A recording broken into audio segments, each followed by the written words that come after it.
Why is it that the Japanese industrial practices and industrial development have become important in learning of any development of a society or industrial base across the world? America has also developed, or probably when America was developing, Japan was still underdeveloped. Europe also had an industrial base, manufacturing base at certain point in time. So why is it that we look at Japan more often and with more keen interest than America or any other part of the world? Manufacturing in the UK or Europe or America had developed much before Japan. The manufacturing of cars, manufacturing of transistors, all these were first manufactured in Europe and America.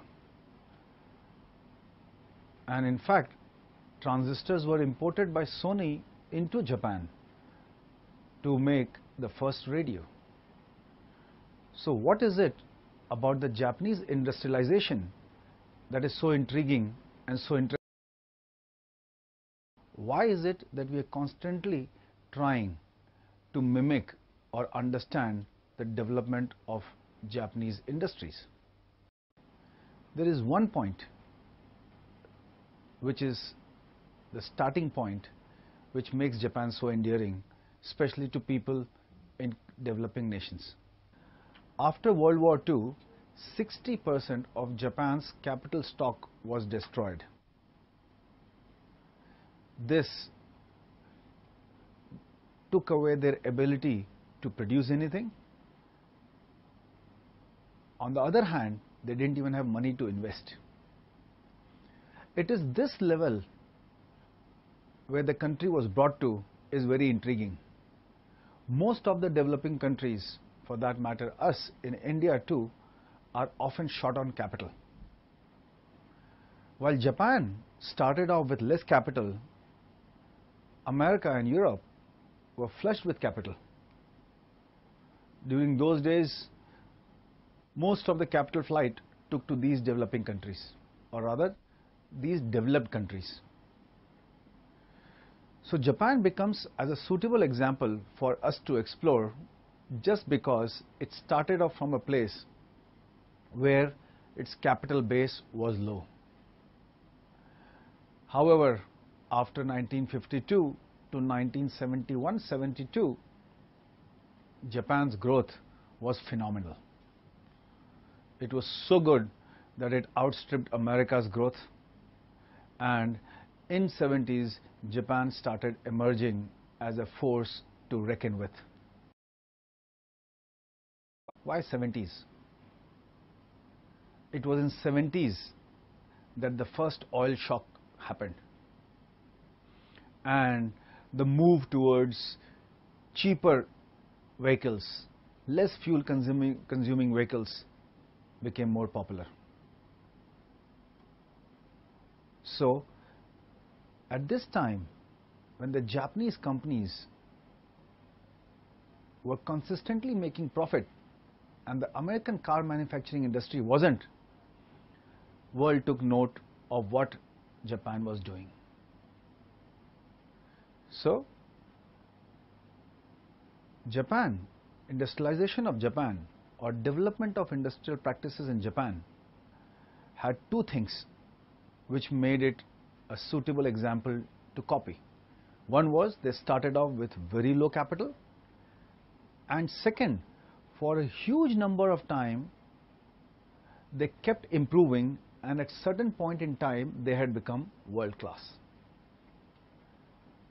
So it is but natural for us to try and copy every step of this country and grow the same way this country grew. And more so, Japan allows you, or they are not hiding their development story behind multiple walls. Anybody who wants to see how Toyota has grown can easily walk inside any one of their plants and see how they manufacture. In fact, one of the biggest things that helped Japan grow was they did not have very strong secrecy laws or intellectual property laws. So many of these manufacturing companies shared what they were doing.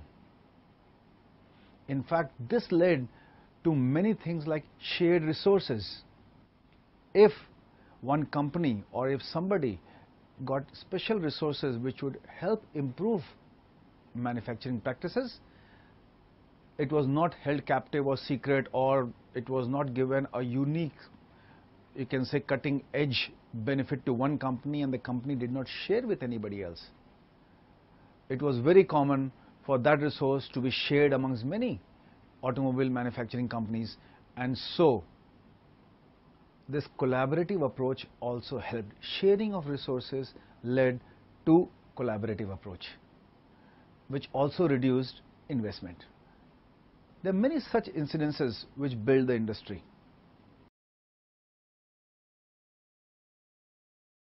We will start from understanding what were the conditions under which these industrial practices were born. Every industrial practice has got three things: labor, capital, and material. Let's go back to 1952. Japan did not have much capital because nearly 60% of its capital was destroyed. Labor, yes. Material, no. Because since you have lost a lot of your production capacity, how do you manufacture raw materials? You have lost the war, you owe a lot of money to people. This was the starting point of industrialization in Japan. There were old houses which had money. There were corporates like Mitsubishi and Sumitomo who have been in business for nearly 150 years. Then there were banks, naturally owned partly by government, partly private. A beautiful understanding had to be born between the private and the banks so that the capital would be very efficiently deployed. This is where the Japanese government put together a ministry called Ministry of International Trade and Industry. The job of this particular ministry was to take investments or to make investments in those areas that would benefit Japan. Many say the success of Japan is because of MITI, but there's enough evidence to show that MITI never wanted Japan to make cars, neither did it allow electronic industry to import the transistor. MITI even till today says that if we had invested the same money that we had into developing roads and infrastructure, Japan would have been much better off. But we went on and invested the money in automobiles. MITI was not wrong. Please understand that Japan had material shortage too. The two most scarce resource that Japan has is what the automobile companies use: steel and petrol or gasoline. Both these things are consumed very heavily by the automobile industry. All the money that Japan had would be spent on getting these two things. However, if we use the steel that we bought into putting infrastructure, thousands and millions of people would have a better quality of life. MITI opposed automobile industry because of these two reasons, which is right.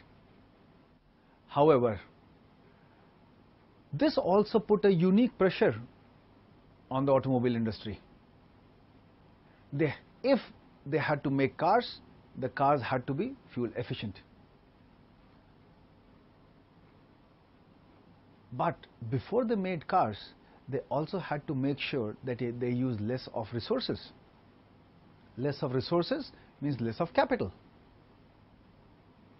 So the Japanese car industry was constantly under the pressure by the government to make sure that they do not waste the most scarce of the resources that the country has.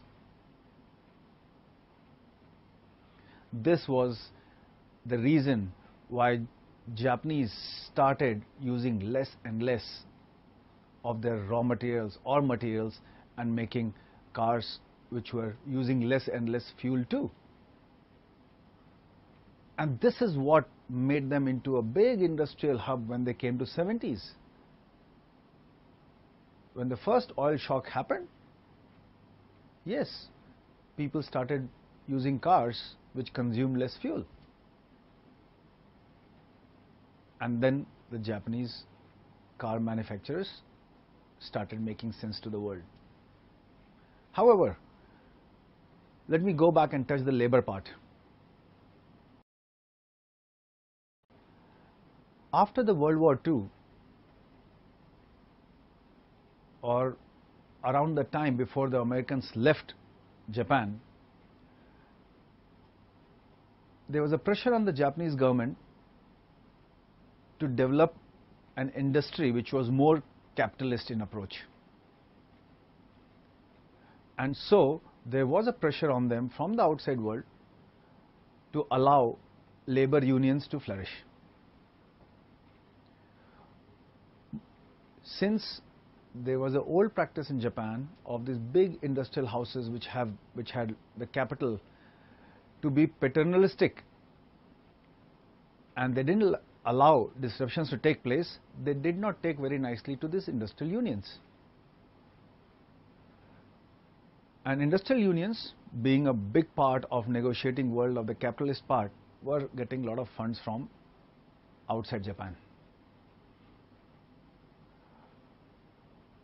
To cut the influence of the labor unions, the government decided that let us try and give employment to everybody. That would mean that money would be going back home to many people, and the main aim of the government after World War II was to improve the quality of life, which had taken a beating. Okay, one thing was agreed, that we can find employment. To find employment, we had to generate industry. However, after employment, the threat to the industry would have happened because of the industrial action of the unions. At this point, lifetime employment became one tool of the government of Japan to negate the power of unions. So in Japan, the whole industrial environment was born in a new way. And this new way was that the laborers got lifetime employment, subject to certain conditions.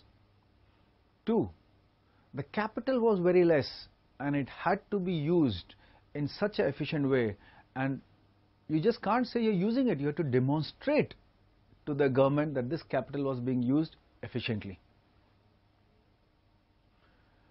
And 3rd was the material waste had to be reduced. Since the material or resources were the biggest scarcity, you cannot waste it. These 3 were the building blocks of the Japanese industrial system. The reason why these are very easy to identify with, because most of the developing world is faced with these 3